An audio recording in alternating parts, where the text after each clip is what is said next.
Thank you. I'm absolutely delighted to be here at the Northern Region Labour Conference, and it's great to be here in Sunderland, a Labour region and a Labour city. Let me start by paying tribute to Fiona Stanton and her team at the Labour's new headquarters, and to all the staff at the National Communication Centre. You do a fantastic job. Not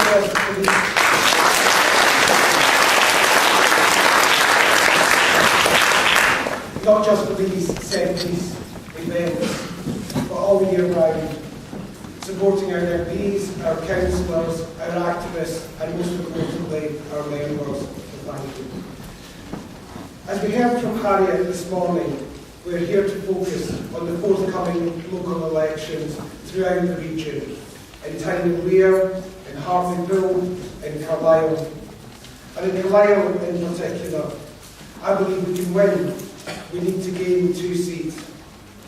And if we can defeat the Tory Liberal coalition in Carlisle, what a beacon that will be for the rest of the country. A flame lit in Carlisle might set light a fire across the rest of the country.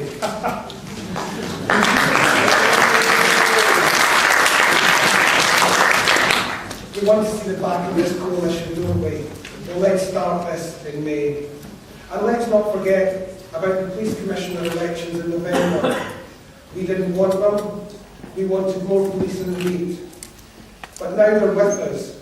We want Labour commissioners standing up for our communities and reflecting Labour values. So I'm glad that there are some really serious players coming forward to seek Labour's nomination. As General Secretary, the history of our great movement weighs heavily upon me.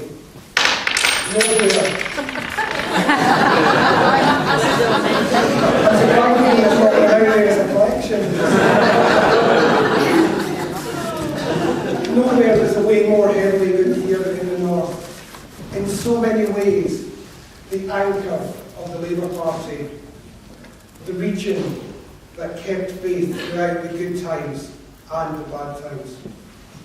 The region that's given us great Labour cabinet ministers and a great Labour Prime Minister. A region with strong trade unions and strong communities. As a formal official for the GMB, I think of what the my own union does.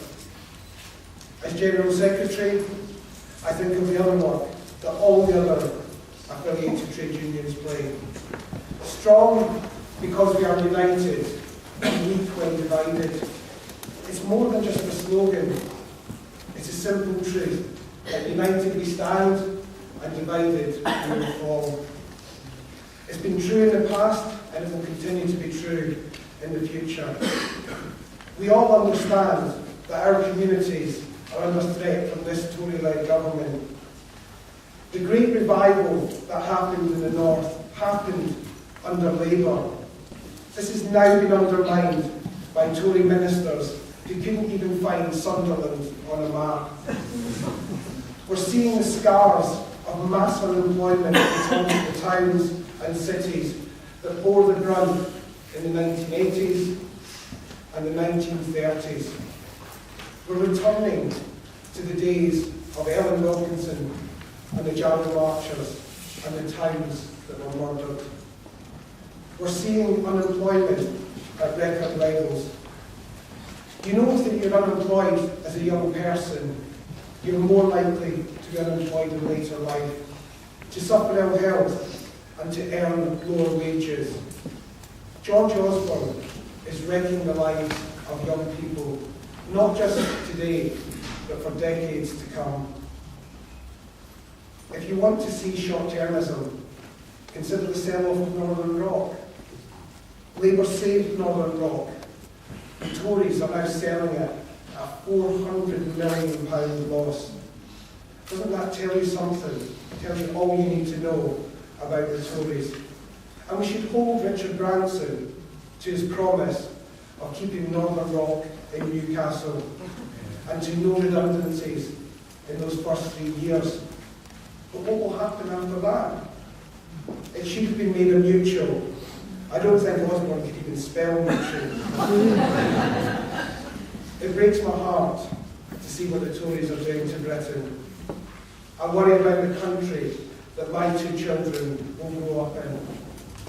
Across the country, the squeeze is on, rising unemployment, falling police numbers, growing NHS waiting lists, and cuts to childcare. This is the squeeze middle that Ed Miliband is championing. The people with uncertain futures. The people worried about their gas and electricity bills. The people who are cancelling their summer holidays this year.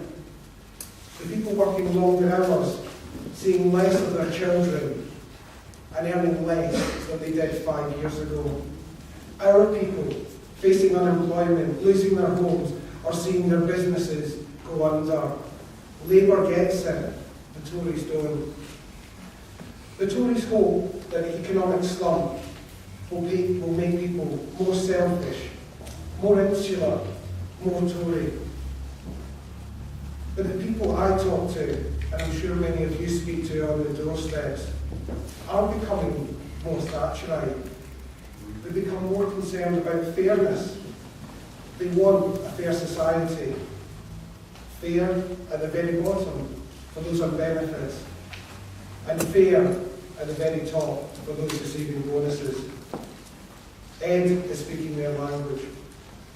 Most of all, we want fairness for people like them, in the middle of society, people who work all the hours, want a new car, a holiday in the sun, who pay for music lessons for their kids, and aspire to bigger houses with gardens. These are the people who voted Labour in the past, in the towns, in the suburbs, where we won in 1997. These are the people we lost in 2010. But importantly, these are the people that we can win back in 2015. Through the refounding Labour process, we are building up our active membership, linking to the trade unions, making better use of our resources. We still need to do more. We need more fundraising, more organisers, more activists. We need to harness the awesome power of the digital revolution. Digital technology has the potential to transform our campaigning, bringing together new communities, creating new energy and vibrancy. There's absolutely no substitute for shoe leather and door knocking. But the digital revolution means that the way we mobilise our campaigners, our door knockers will be different. Look to America, look at Obama's campaign, how he's raising millions of dollars in 5s and 10s and 20s. How he's bringing people together in people's homes, but using digital campaigning to achieve it. Consider the heroism of the people in the Arab Spring, using their mobile phones to organise against tyrants. The world that my two children will grow up in is beyond our imagination. Their confidence with technology is incredible. That's the future. Generations for whom digital communications are as simple and ubiquitous as electricity is for us. So refounding Labour is all about harnessing the new ways of doing things, seizing the opportunity, reaching out with Labour's message, and yes, crucially, listening a lot more to what people are telling us. In an uncertain world, we need solidarity. In a violent world, we need peace. In a harsh world, we need to care for each other. Our Labour values have never been more necessary in the modern maelstrom. In a crisis of capitalism like the current one, we need more cooperation with one another, more collaboration across the divides of class, income and race. Confident, after 4 months in the job as General Secretary, I'm more confident than ever that we can win. We have the leader in Ed Miliband, we have the councillors and the candidates with real roots in their communities. And here in this conference centre today, we have the campaigners who can deliver victory for Labour in the great northern cities, in the towns and in the villages. The one thing that the Labour Party is not great at is saying thank you. And I'll finish on this note to take some questions. I'd just like to say thanks to all of you for the family events you've missed, for the birthday parties you've missed, when you've been representing Labour communities at council meetings in Westminster, in your boroughs, in your towns, in your parishes. The Labour Party is what it is because of the people in this room, because of our history, and because of our members and our supporters. And as General Secretary, I want to put members right back where they should always be, at the heart of the Labour Party. Thank you very much.